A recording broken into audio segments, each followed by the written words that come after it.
3 taon na ang nakalipas, si Leon, ang pinakakilala at pinakadalubhasang kapitan ng Dragon Slayer sa buong Empire, ay nakatanggap ng isang top secret na utos mula sa Imperial High Command. Ang utos ay simple ngunit napakapanganib. Pangunahan niya ang 100 pinaka-elite na Dragon Slaying units sa ilalim ng kanyang command at pasukin ang Silver Dragon Sanctuary, kahit ano pa ang mangyari. Matagal nang nakahanda ang battle plan. Mahigit 70% ng pangunahing hukbo ng Empire ang pinakilos at inilagay sa formation sa harap ng pangunahing gate ng Silver Dragon Sanctuary. Doon nila hinarap ang pangunahing hukbo ng Silver Dragon Clan sa isang desperadong labanan para sa buhay at kamatayan. Umalangaw-ngaw sa buong kalangitan ang mga sigaw ng mga mandirigma. Walang tigil ang banggaan ng mahika at bakal. Gamit ang kanilang mga katawan at dugo bilang kapalit, matagumpay na napigilan ng hukbong pantao ang pangunahing puwersa ng Silver Dragon Clan. Samantala, pinangunahan ni Leon ang 100 Elite Dragon Slaying Squad sa isang sorpresang pag-atake mula sa magkabilang panig ng Sanctuary. Sa tulong ng dilim ng gabi, umikot sila patungo sa pinakamahinang bahagi ng mga pader sa magkabilang gilid. Handa silang gumawa ng malaking butas upang makapasok sa Sanctuary. Napakahusay ng kagamitan ng bawat sundalo. Mataas ang kanilang morale. Habang sinusundan si Leon, tahimik silang sumulong at isa-isang pinabagsak ang mga nakatagong sentry ng walang kahit anong ingay. Tunay na karapat-dapat sa kanilang nakakatakot na reputasyon ang squad ni Leon. Perpekto ang kanilang koordinasyon. Napakabilis ng kanilang pagkilos. Halos wala silang nakitang matinong paglaban habang nilalagpasan nila ang 3 outer defensive lines ng Sanctuary.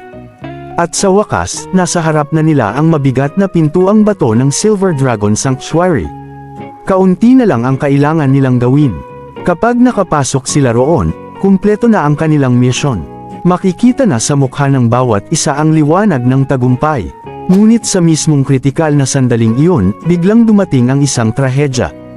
Biglang dumilim ang paningin ni Leon. Sa isang iglap, nilamon ng walang katapusang dilim ang kanyang paningin. Kasabay nito, nawala rin sa kanyang pandinig ang lahat ng tunog ng labanan. Bago pa siya makapag-react, isang matinding sakit ang biglang dumaloy sa kanyang likod. Isang malamig at matalim na sandata ang tumagos sa kanyang black gold breastplate at bumaon ng malalim sa kanyang katawan. Mula sa sandaling nahulog siya sa isang ilusyon hanggang sa sandaling sinaksak siya mula sa likod, wala pang 2 segundo ang lumipas. Hindi ito aksidente. Isa itong matagal ng planadong deadly ambush na sadyang ginawa para kay Leon. Tiniis ni Leon ang matinding sakit at pinilit na gumana ng mabilis ang kanyang isip. Alam niya na ang taong kayang gumawa ng napakalakas na close-range illusion, makahanap ng eksaktong isang mahinang bahagi ng kanyang armor, at tamaan iyon ng perpekto gamit ang isang sandatang may penetration enchantment ay hindi basta-bastang kalaban. Ang taong iyon ay kailangang malapit sa kanya. Isang taong araw-araw niyang kasama at nakikipaglaban.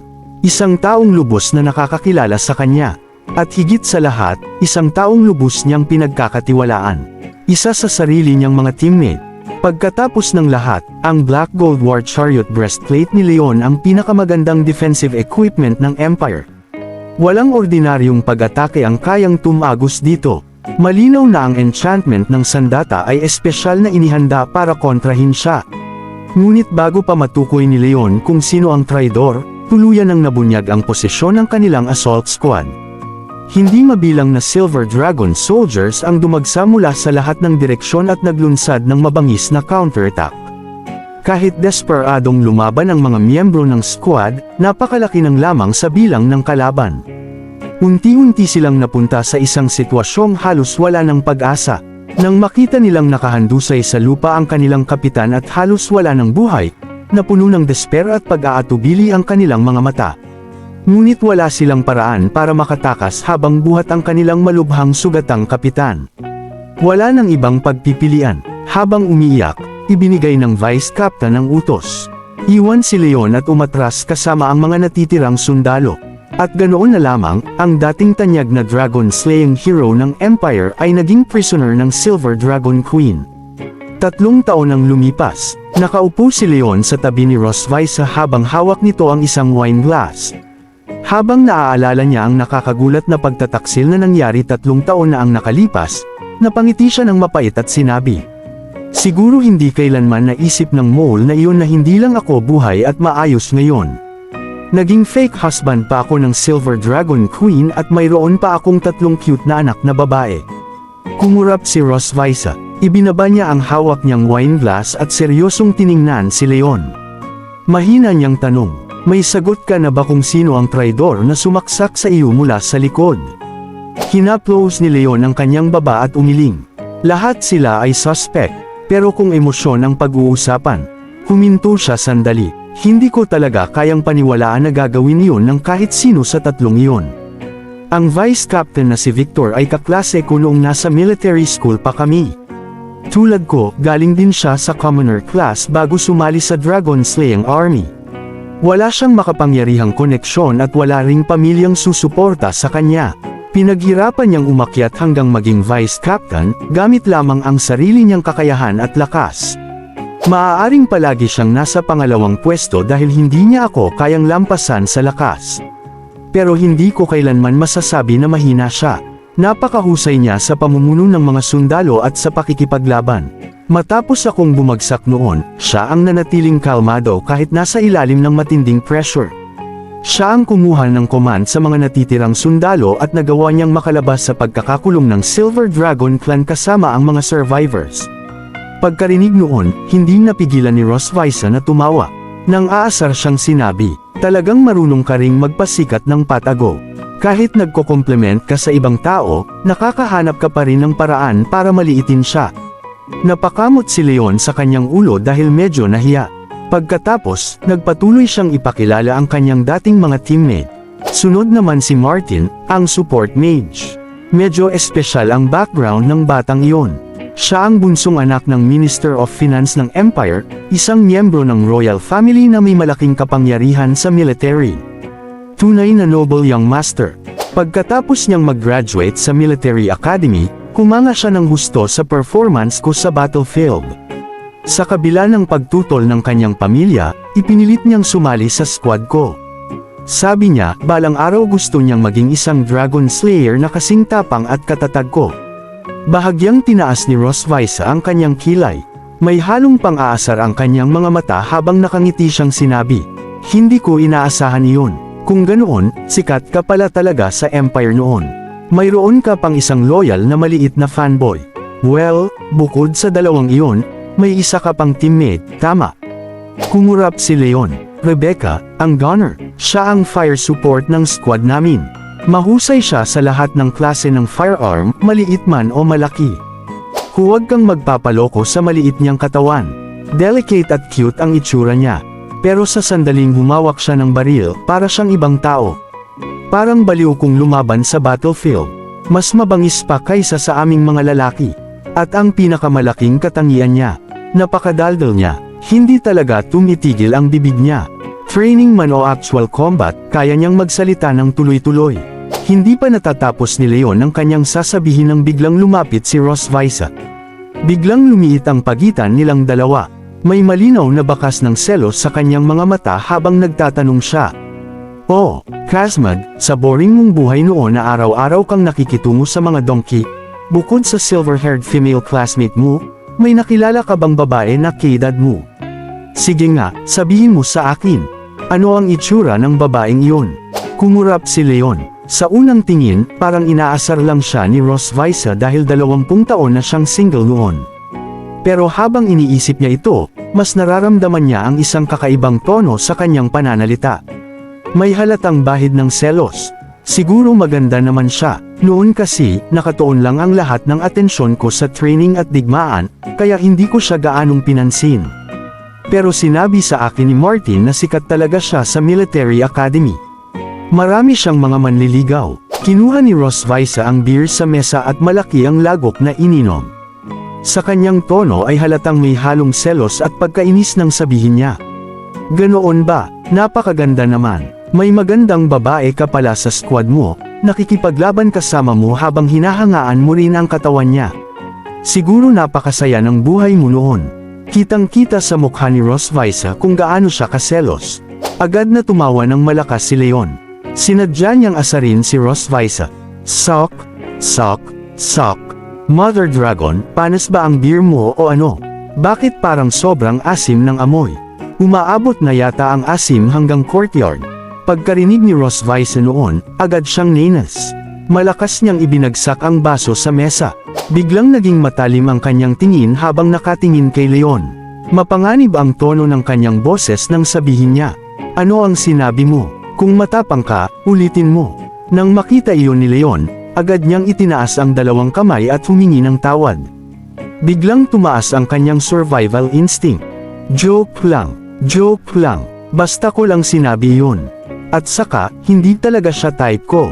Wala akong interes sa kanya. Pero ayaw pa ring palampasin iyon ni Rosvice. Mas lalo siyang lumapit kay Leon at diretsyong tumingin sa mga mata nito. Kung ganoon, sabihin mo sa akin. Anong klaseng babae ba talaga ang gusto mo? Kailangan malinaw ang sagot mo ngayon. Tinitigil ni Leon ang bahagyang namumulang pisngi ni Rosvice dahil sa galit.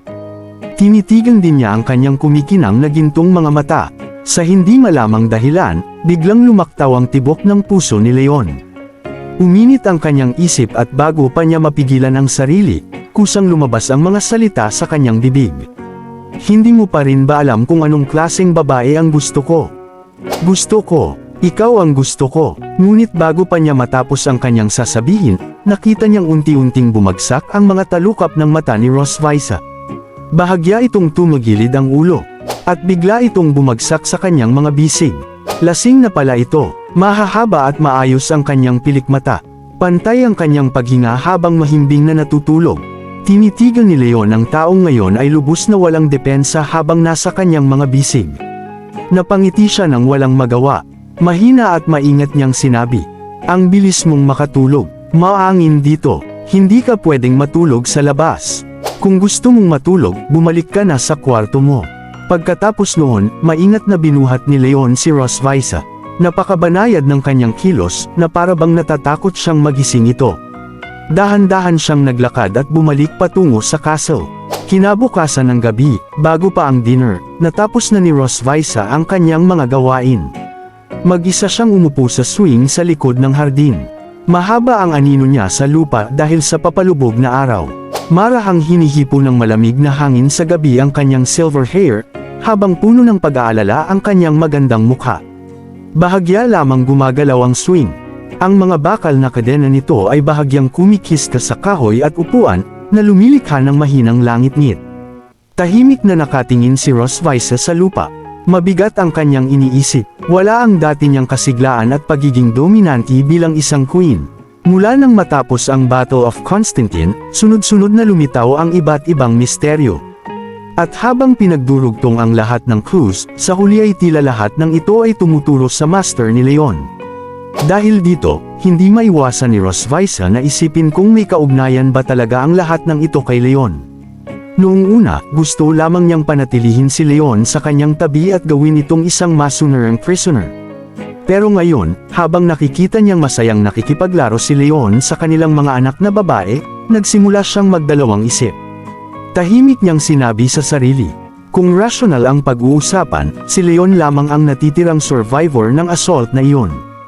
Ang mga misteryong lumitaw ay maaari lamang tuluyang malutas kung makakabalik siya sa Empire at mahahanap ang mole na nagtaksil sa kanya maraming taon na ang nakalipas. Sa kabilang banda, hindi rin pwedeng mawala si Leon sa aming mga plano. Kailangan namin ang tulong at suporta niya. Ang kanyang lakas at pagkakakilanlan ay mga bagay na hindi madaling mapapalitan ng iba.